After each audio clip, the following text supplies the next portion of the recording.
Muling naintriga ang marami sa isiniwalat ng dating kasamahan ni Pepsi Paloma na si Coca Nicolas. Yun nga, parang gusto na niyang mamahinga. Kaya yung po talaga, ako mismo, ako ang mag-proof niyan. Isa siya sa mga soft drink sexy star na lumutang para sa isang interview. Ngunit dito sinabi ni Coca ang tunay na kulay ng PBJ.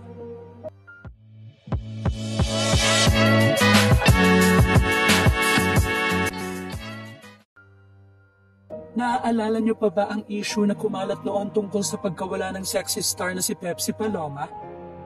Matatandaan na nasangkot si Joey at Vic sa isang malaking issue noong 1982. Inaakusahan sila ng kasong panggagahasa ng isang aktresa si Pepsi Paloma, kasama nila sa issue ang namayapa ng si Richie De Horsey. Ang isa sa mga kanta ni Ellie Buendia na Espalyarium ay naging usap-usapan sa loob ng mahabang panahon dahil madalas itong iugnay sa kaso ng panggagahasa na dating aktresa soft drink na si Pepsi Paloma noong 80s. Gayunpaman, ang issue na ito ay pinabulaanan ng frontman na si Ellie na nilinaw na walang ganong koneksyon gaya ng pinaniniwalaan ng mga tao. Ani Ellie, the actual meaning of the song is really mundane. It's all about getting pissed drunk. Ngunit ano nga bang isiniwalat ng dating kasamahan ni Pepsi tungkol sa TVJ? Ito ay isang sensitibong topic ang naging interview ni Julius Babaw kay Coca Nicolas. Dahil tungkol ito sa yumaong si Pepsi Paloma at kina Tito, Vic at Joey. Alam naman ng lahat na mainit-init ngayon ang tungkol sa agawan ng trademark ng Itbulaga at ang tungkol kay Pepsi na laging ibinabatong issue sa TVJ. Naitanong nga ni Julius kay Coca kung ano ang kanyang alam tungkol sa issue ng TVJ kay Paloma. Aniya, kasi nga noong araw nagkasama kami kasi sa isang bahay.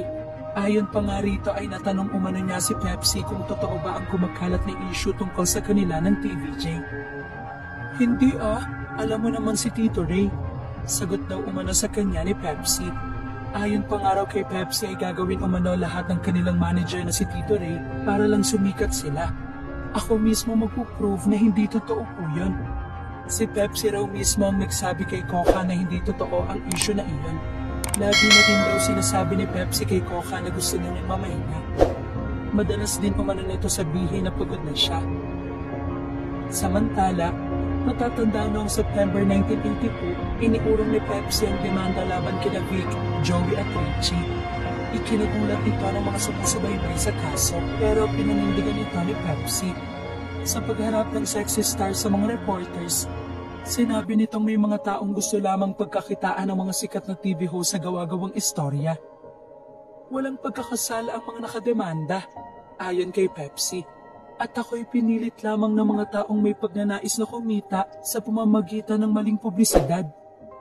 Kalaunan, natagpo ang wala ng buhay si Paloma sa kanyang apartment noong May 31, 1985.